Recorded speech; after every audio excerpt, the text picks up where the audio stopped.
estamos aqui hoje para o estudo do livro O Céu e o Inferno. E vamos iniciar o nosso estudo fazendo uma leitura do Evangelho segundo o Espiritismo, cujo título, capítulo 11, Amar o Próximo como a Si Mesmo, é o item 7. Esta sentença, dai a César o que é de César, não deve, entretanto, ser entendida de modo restritivo e absoluto. Como em todos os ensinos de Jesus, há nela um princípio geral, resumido sob forma prática e usual, e deduzido de uma circunstância particular. Esse princípio é consequente daquele segundo o qual devemos proceder para com os outros, como queiramos que os outros procedam para conosco. Ele condena todo prejuízo material e moral que se possa causar a outrem, toda postergação de seus interesses. Prescreve o respeito aos direitos de cada um, como cada um deseja que se respeitem os seus. Estende-se mesmo aos deveres contraídos para com a família, a sociedade, a autoridade, tanto quanto para com os indivíduos em geral. Então agora, para nós irmos nos harmonizando, vamos fazer a nossa prece. Graças a Deus, Senhor Jesus, querido amigo, aqui estamos no Centro Espírita Irmão Clarencio para realizarmos, Senhor, o estudo acerca do livro Céu e Inferno, falando hoje a respeito do inferno cristão. Ampara-nos, Senhor Jesus, a todos os que estamos neste momento, no intuito de aprender, no intuito de nos instruir, no intuito, Senhor, de sermos melhores. Abençoa-nos este momento de estudo, Senhor, que possamos contar com o amparo e a proteção dos nossos anjos guardiães, de Clarencio, de toda essa espiritualidade amiga desta casa e trabalhadora do bem.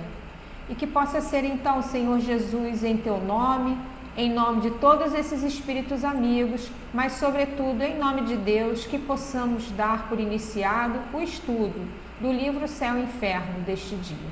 Que assim possa ser, Senhor, graças a Deus. Então, amigos, nós hoje estamos estudando, como eu falei, o livro Céu e Inferno. No meu livro, que é uma edição da FEB, que é uma edição da CELD, é o capítulo 5, mas alguns que têm a edição da FEB é capítulo 4. Mas o título é o Inferno Cristão, né? Ele é o item 11, vai do item 11 ao item 15. Como ele é longo, eu não vou ler tudo, apenas alguns trechos mais importantes para a gente iniciar aí as nossas reflexões. Então, nós temos aqui...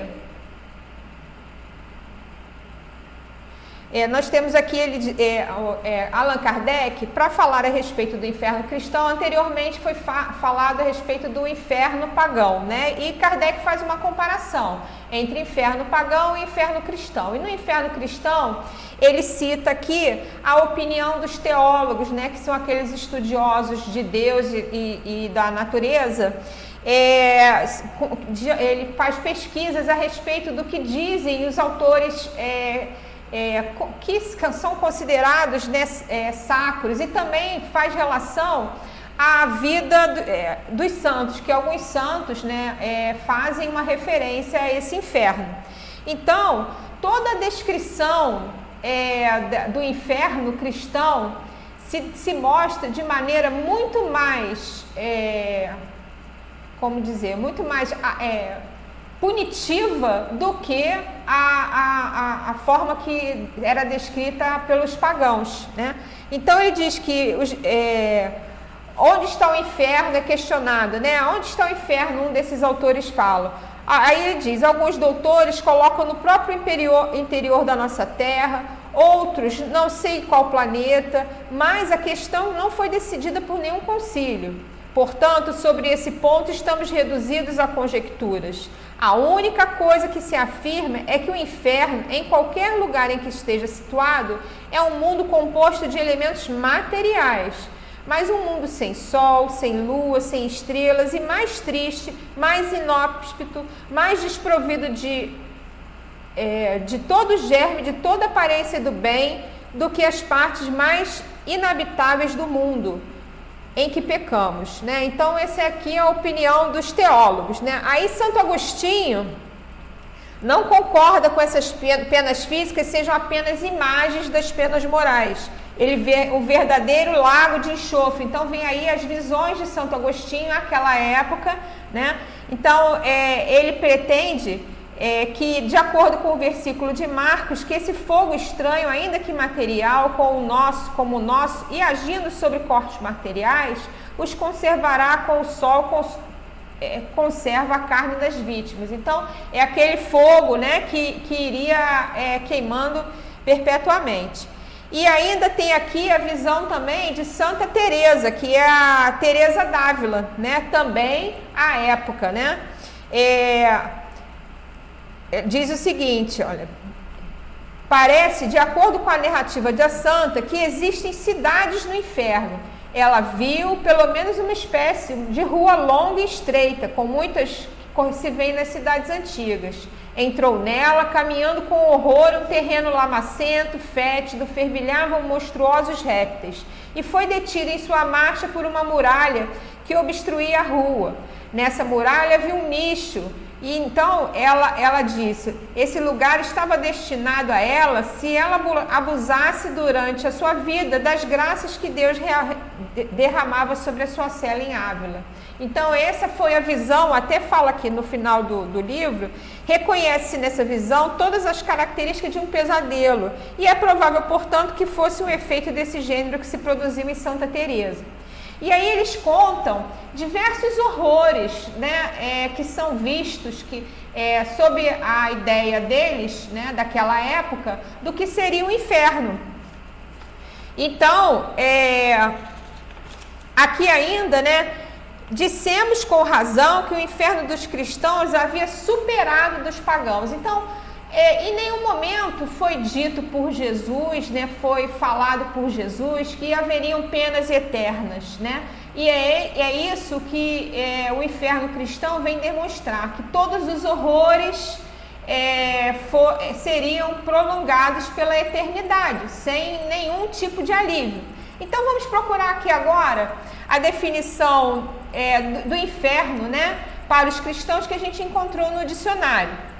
É o lugar que as almas pecadoras se encontram após a morte, submetidas a penas eternas. Tá? Então, essa é uma definição.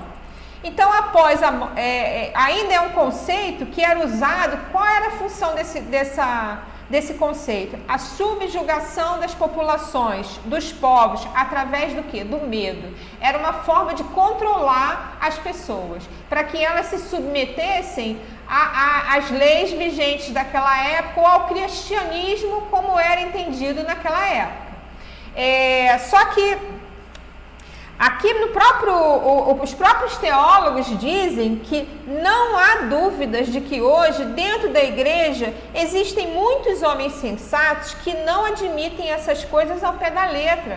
Ou seja, que a gente vá cometer erros, e segundo o que se dizia no cristianismo, erros pequenos e erros graves, todos eram punidos da mesma forma.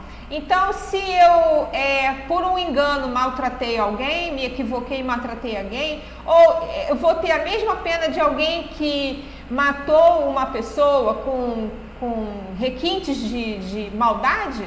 Faz sentido isso? Não faz, né? Hoje em dia nós vamos entendendo a doutrina espírita, que é o que nós vamos começar agora a nos ater, e vamos entendendo que não faz sentido, né? Esse tipo de pensamento, que existe um inferno que vai punir igualmente todos aqueles que erraram, mesmo que tenham sido de formas diferentes, né? Uns com erros minúsculos e outros com erros enormes.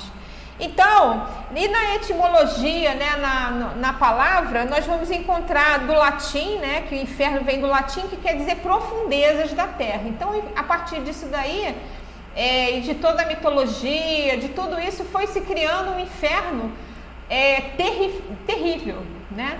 E o que acontecia? O que acontece é que muitas vezes nós nos colocamos neste inferno através dos nossos pensamentos, né? Então é preciso que a gente preste bastante atenção Agora que nós vamos ler aqui as questões do livro dos Espíritos, né? No livro dos Espíritos, Kardec pergunta, na questão 1011, haverá no universo lugares circunscritos, ou seja, fechados, às penas e gozos dos espíritos segundo os seus merecimentos?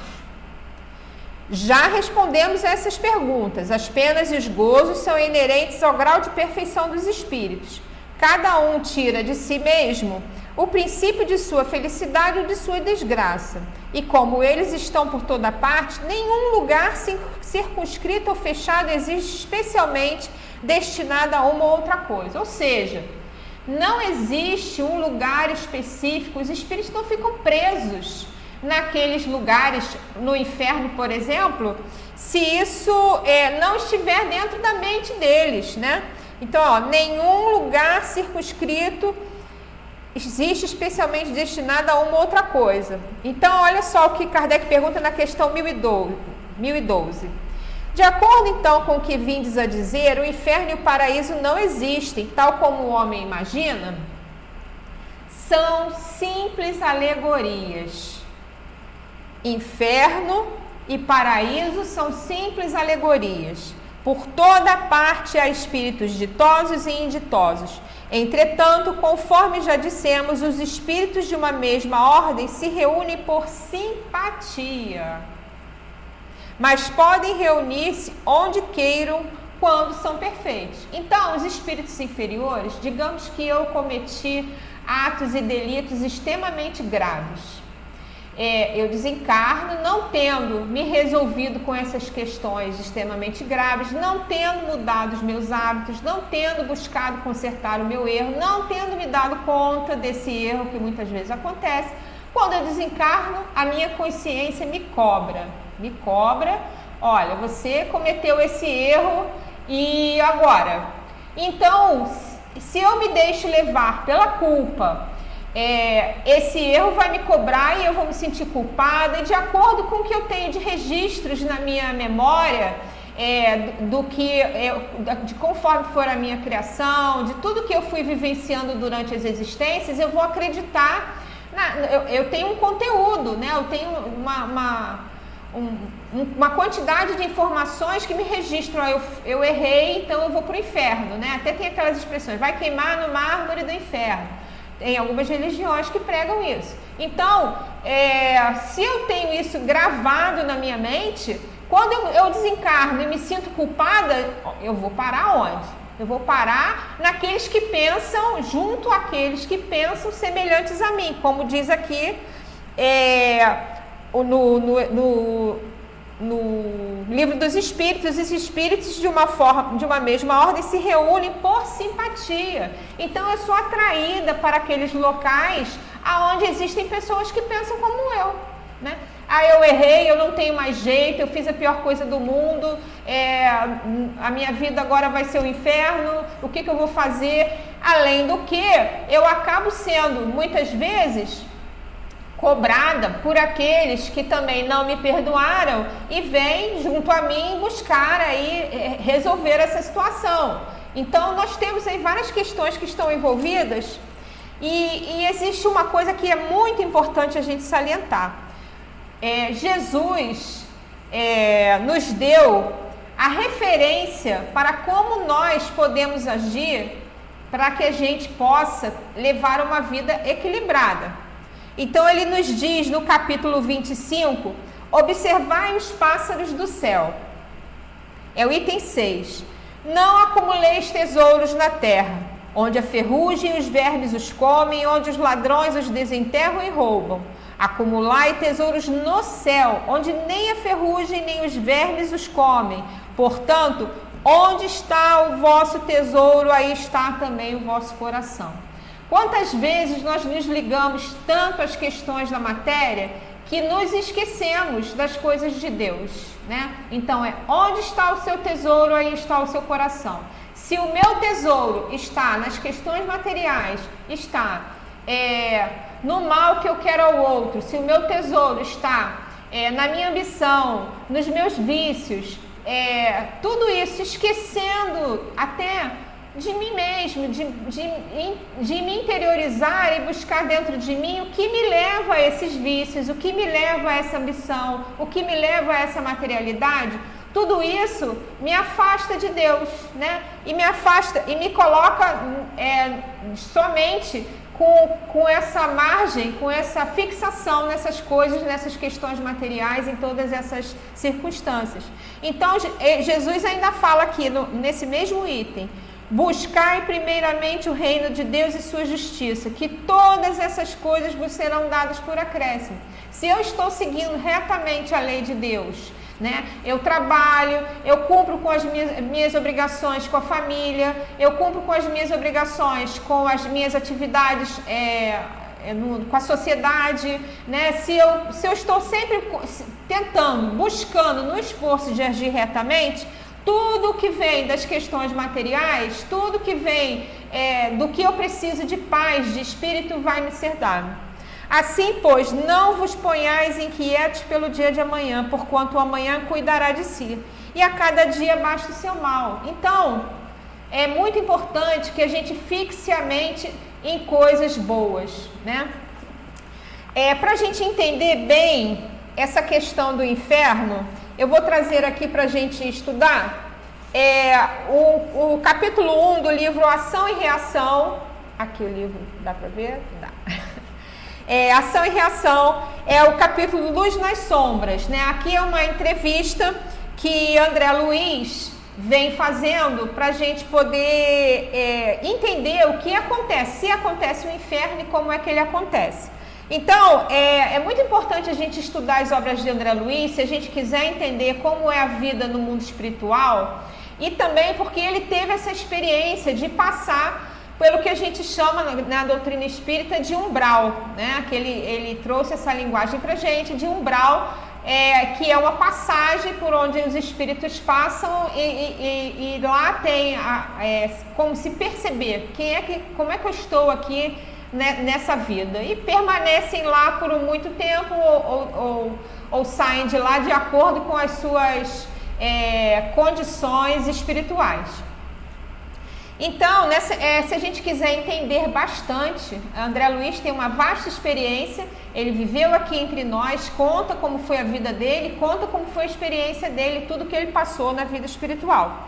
Então, aqui ele está fazendo uma entrevista com o instrutor Drúzio, né? E ele está junto com o Hilário, são duas pessoas que vão visitar a Mansão da Paz, que é uma notável escola de reajuste de que Drúzio era o diretor abnegado e amigo. Olha só, vamos prestar atenção. Drúzio era o diretor.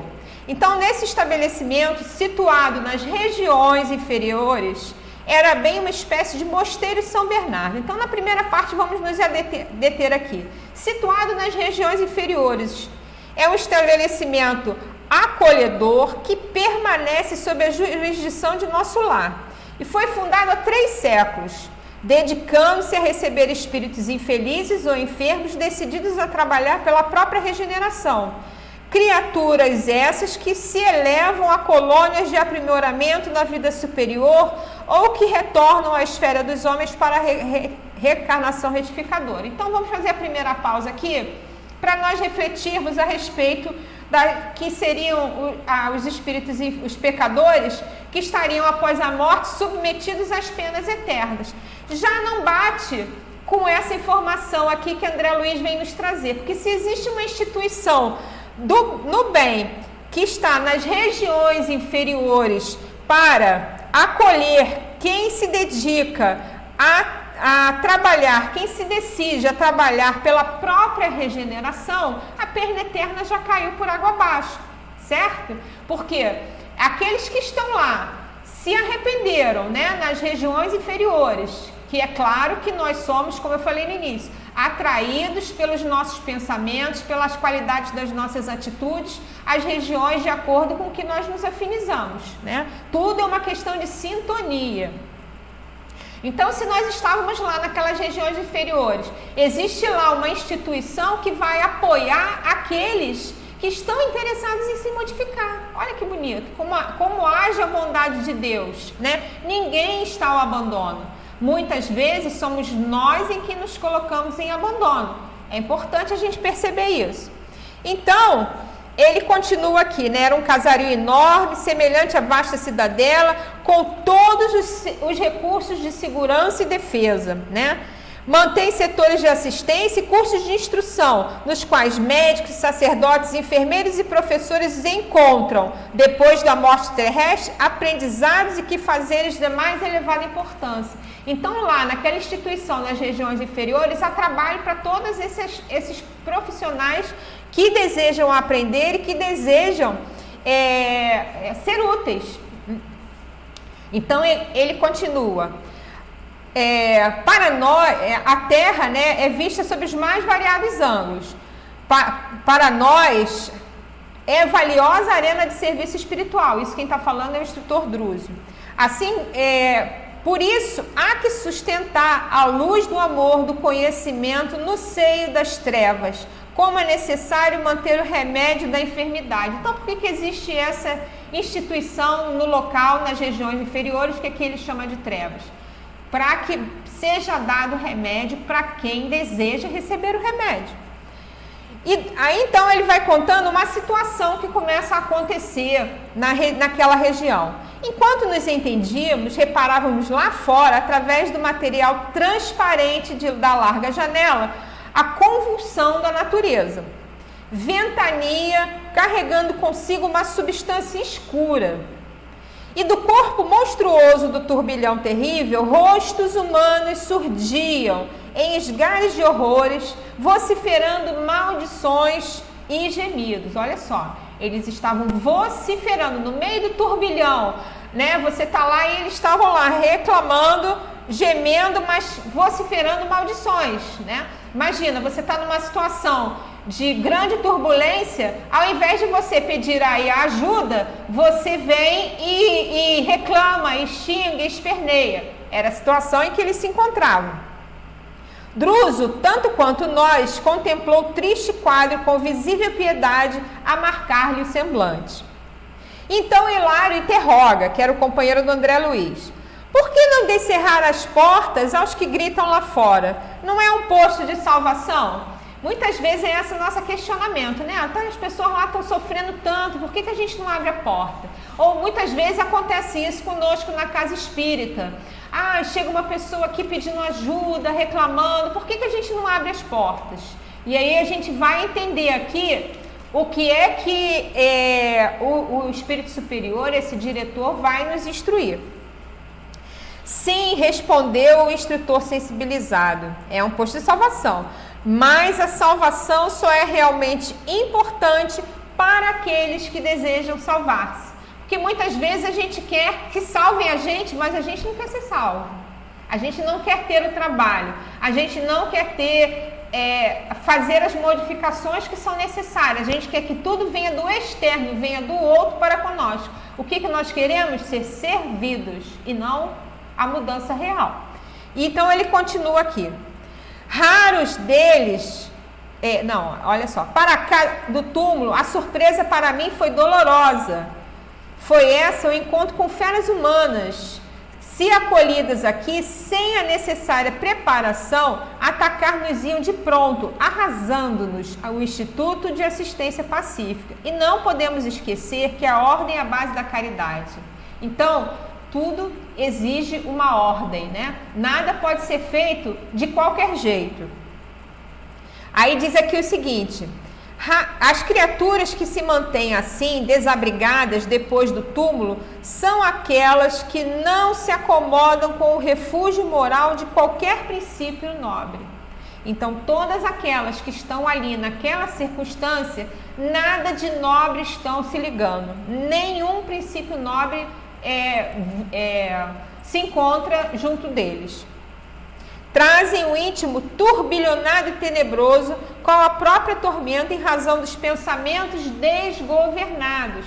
Então foi aquilo que eu falei anteriormente. Muitas vezes o inferno está na nossa mente.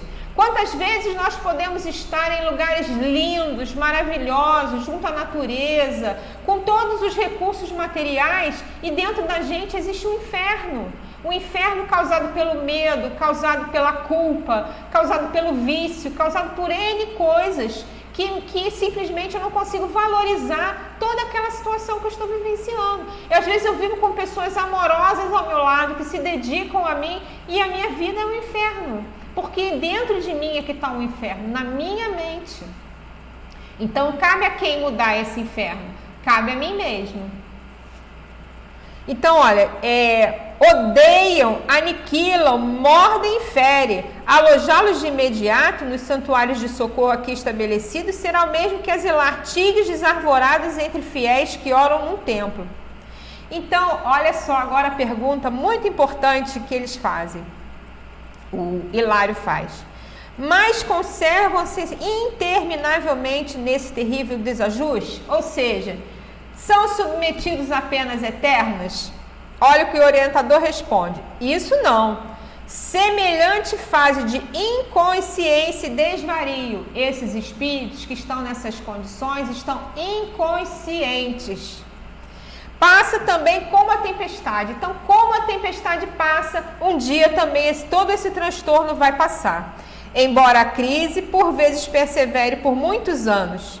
Batida pelo temporal das provações que lhe impõe a dor de fora para dentro, refunde-se a alma pouco a pouco, tranquilizando-se para abraçar, por fim, as responsabilidades que criou para si mesma. Outra coisa importante que dessa vez André Luiz questiona. Quer dizer, então, que não basta a romagem da purgação do espírito depois da morte, nos lugares de treva e padecimento, para que os débitos da consciência sejam ressarcidos? Ou seja, basta ter passado por todo aquele sofrimento para que tudo mal que eu causei aos outros e a mim mesmo seja perdoado?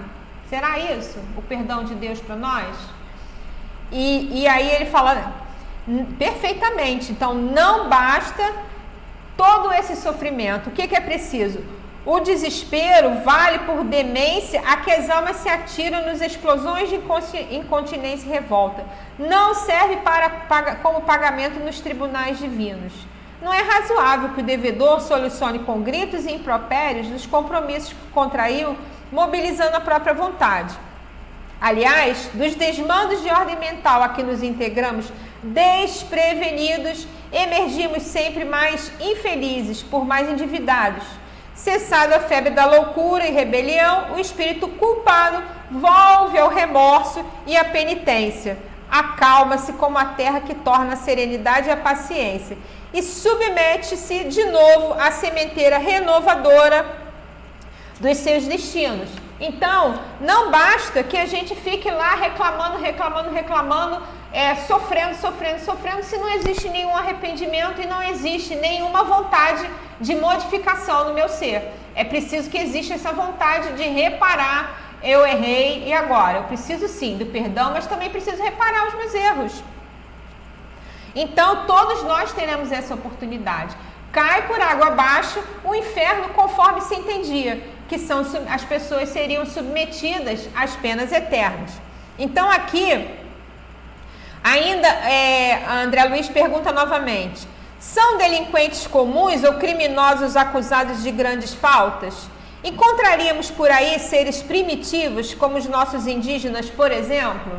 Então, André Luiz quer saber, né? Quem é? São os criminosos acusados de grandes faltas ou são aqueles primitivos ou os indígenas? E olha a resposta. O próprio instrutor vai contar a vida dele. Há 50 anos sucessivos estou neste refúgio de socorro, oração e esperança. Então, olha o que é aquela instituição dentro daquele ambiente que ele chama de infernal. É uma instituição de refúgio, socorro, oração e esperança. Todos os que ali adentram podem recolher aí todas essas virtudes, recolher o amparo através do socorro, a oração e a esperança. Penetrei os umbrais desta casa como enfermo grave após desligamento do corpo terrestre. Encontrei aqui um hospital e uma escola, dentro dessa instituição lá dentro. Amparado, passei a estudar a minha nova situação, anelando servir. Olha só a visão dele, servir. Fui padioleiro, quer dizer, ele foi daquele tipo de soldado que carrega os feridos no campo de batalha. Então ele lá carregava aqueles enfermos no ambiente infernal para serem tratados. Ele foi cooperador na limpeza, enfermeiro, professor, magnetizador, até que alguns anos para cá recebi jubilosamente o encargo de orientador da instituição sob o comando positivo dos instrutores que nos dirigem.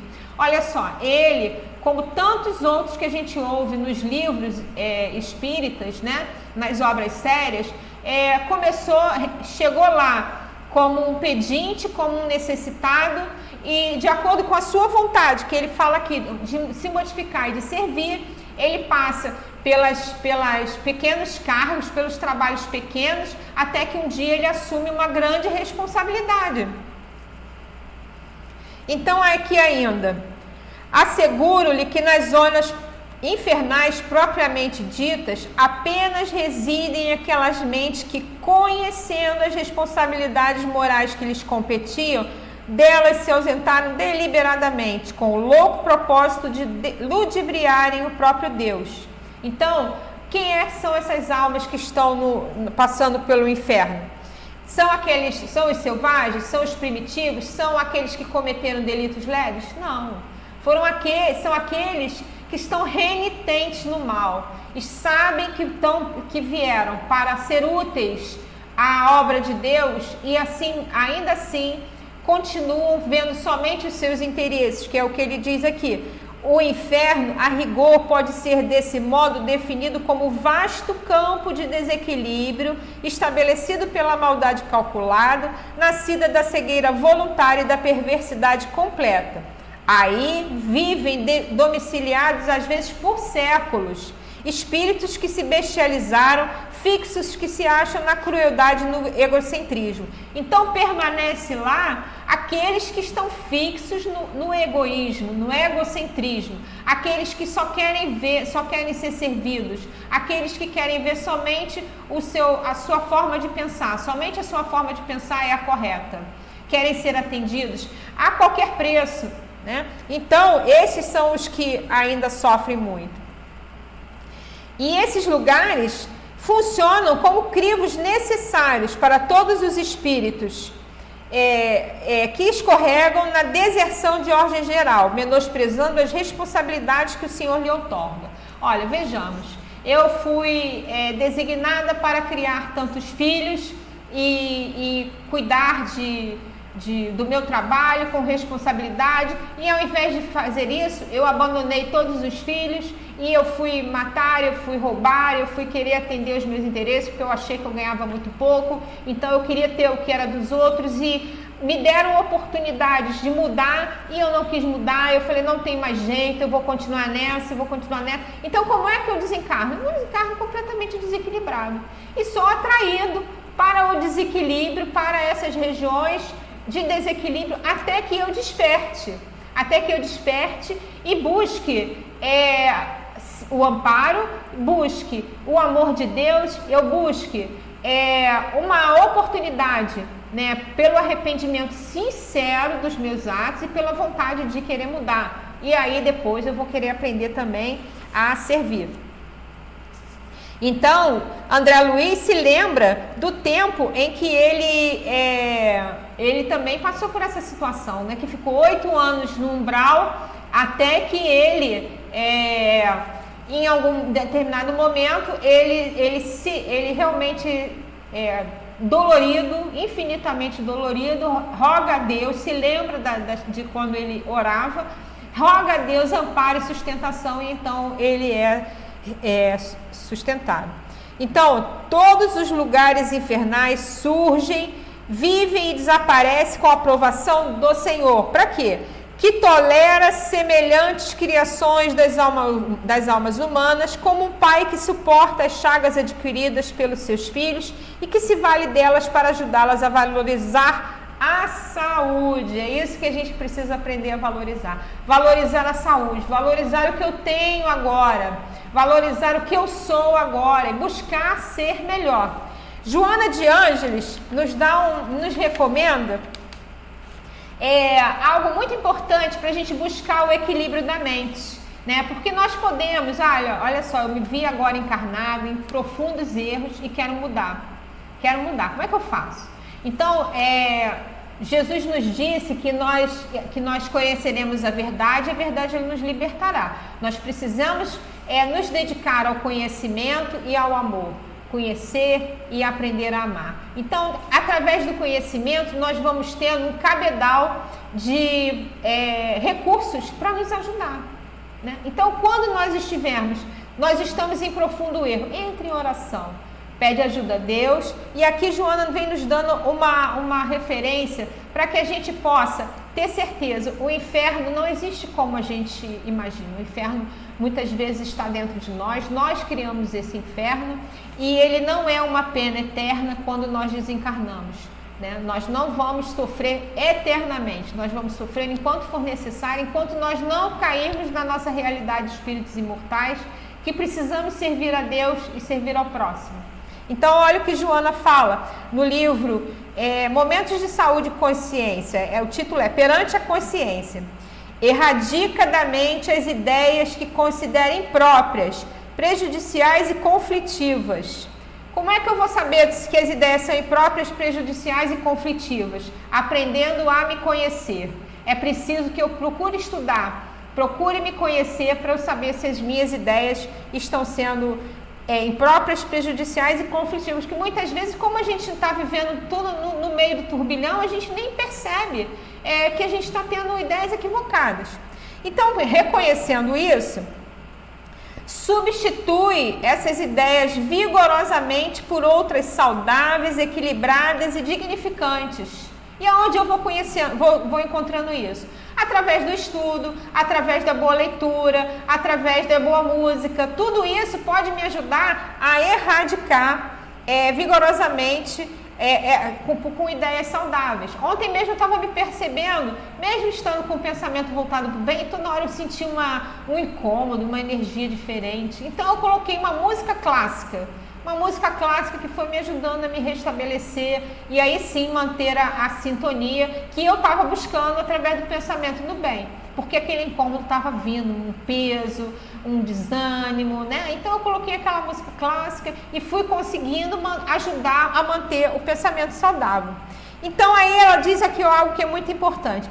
Quando não dispõe de um acervo de pensamentos superiores para a reflexão, vá escolhidos pelo caráter venal, pueris, perniciosos, que te fazem familiar, impulsionando-te a ação correspondente. Então, eu preciso criar um acervo de pensamentos superiores. Olha, nesse momento, o que eu faço?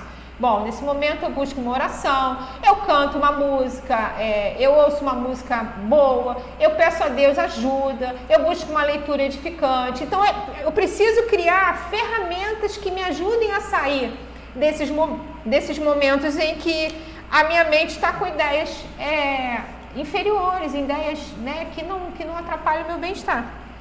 Então, toda realização inicia-se aonde? Na mente. Pensa, portanto, com correção. Então, para que a gente busque viver a felicidade dentro da nossa realidade, dentro do que nos é possível, é importantíssimo que a gente busque ter na mente habitando pensamentos e ideias saudáveis. Ah, mas o mundo aí afora está muito uma loucura e a gente vê o jornal, então você não consegue ficar livre disso, não vê o jornal. Ontem mesmo fui também para uma consulta médica, quando cheguei lá, estava falando de não sei aonde, que tinha sido invadido. Eu falei, eu não quero sintonizar com isso, eu estou no maior esforço. Eu fechei o olho e falei, não quero, vou fechar o olho aqui. Eu tinha esquecido o celular, que também foi bom, foi uma prova. Então fechei o olho e falei, eu não quero isso para mim. Fechei o olho e me desliguei. Né? Então a gente precisa ir criando esse arsenal de ferramentas que nos ajudem a, nos momentos de dificuldade, manter o equilíbrio, né? Então, que nós possamos ter a certeza, né, que Deus nos ama a todos, em todos os lugares, até mesmo nas situações mais difíceis, que são nesses ambientes considerados infernais, depois da morte. Lá existe socorro para todos aqueles que querem realmente ser socorridos, que querem ser amparados, com humildade, deixando de lado todo o seu orgulho, toda a sua vaidade, buscando a ajuda de Deus. Então, que Deus nos abençoe e nos ajude nas nossas reflexões, que nós possamos, então, agora fazer a nossa prece para finalizar o nosso estudo. Graças a Deus, Senhor Jesus, querido amigo, Nós te agradecemos pela oportunidade de estarmos estudando o livro Céu e Inferno, que ele possa, Senhor Jesus, ser útil cada dia mais nas nossas vidas, que possa servir como esse arsenal que nós temos junto a nós para as nossas reflexões nos momentos de dificuldade. Ampara-nos, Senhor, assiste-nos a todos, assiste o nosso lar, ampara, Senhor, a nossa casa espírita, ampara os nossos familiares e amigos e ajuda-nos, Senhor, a perseverarmos no bem. Que o teu amor seja junto a todos nós, Senhor Jesus, hoje, agora e sempre. E é então, em teu nome, em nome de toda essa espiritualidade amiga, mas sobretudo em nome de Deus, que damos por encerrado o nosso estudo do céu e inferno deste dia. Que assim seja, Senhor, graças a Deus.